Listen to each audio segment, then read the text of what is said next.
Presiden Israel mulai panik takut dimundurkan. Kondisi Israel sangat kritis akibat si Netanyahu.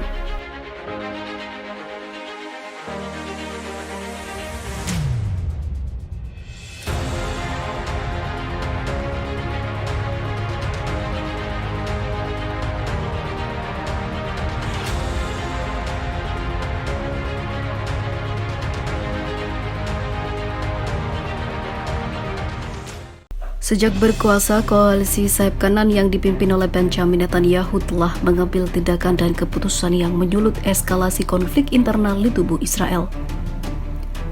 Bahkan Presiden Israel Isaac Herzog mengkhawatirkan terjadinya perang saudara yang tampaknya sudah berkobar.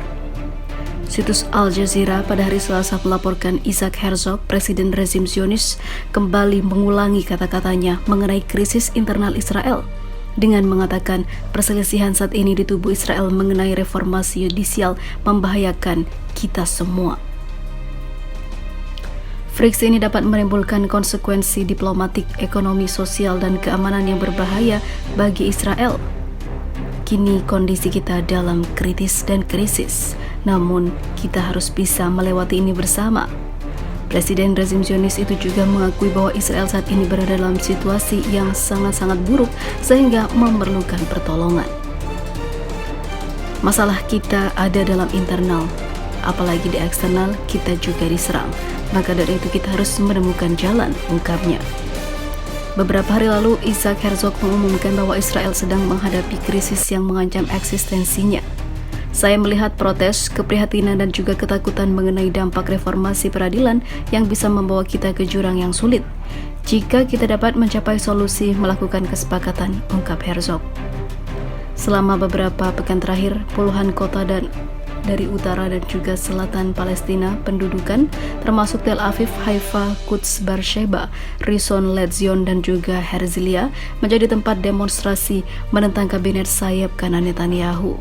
Kini seluruh lapisan masyarakat turun ke jalan, bahkan militer dan juga para ex-perwira tinggi di Israel juga ikut turun ke jalan.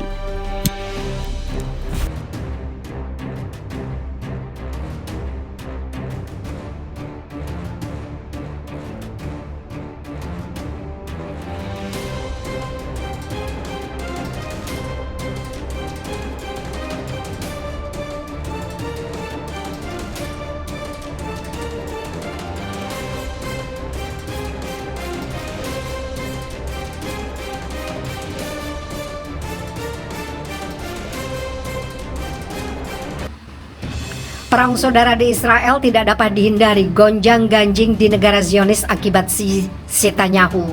Mungkin inilah balasan untuk bangsa Zionis yang terus melakukan perpecahan dan pertumpahan darah di Palestina, karena kini negaranya sendiri yang mengalami perpecahan. Namun ironisnya, ini terjadi antara saudara antar Zionis yang mengakibatkan jatuhnya banyak korban dan kondisi ekonomi hingga keamanan Israel makin mengenaskan. Bahkan militernya disebut segera bubar dan banyak para pasukan yang telah menggantungkan seragamnya dan tidak rela untuk membela negaranya lagi. Sementara itu keadaan politik di Israel terus memanas. Presiden negara Yahudi Isaac Herzog bahkan menyebut saat ini negaranya sedang dalam situasi perang saudara.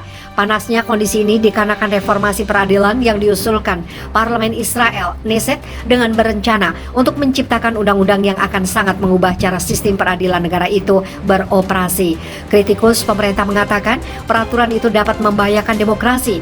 Undang-undang tersebut akan mengubah sistem peradilan Israel dengan memberikan kendali penuh kepada pemerintah atas penunjukan yudisial. Itu juga akan melemahkan Mahkamah Agung Negara hingga pada titik efektif mengakhiri perannya sebagai pengawas kekuasaan eksekutif dan legislatif.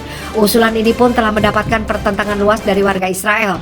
Demonstrasi besar-besaran pun pecah dengan para pilot militer juga mengancam untuk tidak hadir bertugas dan telah memulai petisi untuk memprotes perubahan tersebut.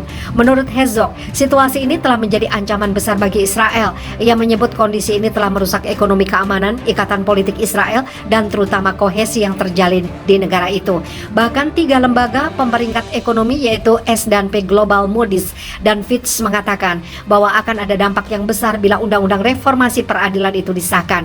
Mereka yang berpikir bahwa perang saudara yang nyata dengan nyawa yang hilang adalah garis yang tidak akan kita lewati, tidak tahu. Tepatnya sekarang, 75 tahun setelah keberadaan Israel, jurang maut ada di ujung jari kita, kata Herzog dalam pidato yang dinamakan Petunjuk Rakyat, sebagaimana dikutip The Jerusalem Post. Presiden mengatakan bahwa yang diinginkan sebagian besar warga Israel adalah keadilan dan perdamaian. Mengklaim bahwa arahannya jelas, yaitu memberikan keduanya pada masyarakat. Arahan tersebut dapat menggantikan undang-undang saat ini dan dapat berfungsi sebagai dasar untuk proses legislatif baru.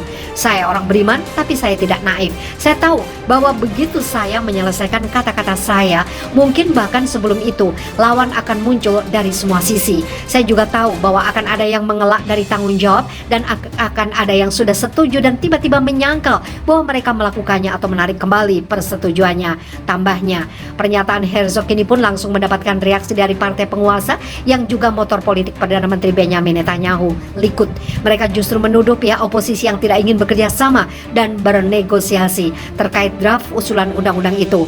Garis besar yang disampaikan oleh Presiden memang membahas isu reformasi, tapi sayangnya itu mencakup klausul-klausul kunci yang hanya melanggengkan situasi yang ada dan tidak menciptakan keseimbangan minimum yang diperlukan antara cabang pemerintah, ungkap Menteri Pendidikan Yoav Kish dalam sebuah pernyataan atas nama partai.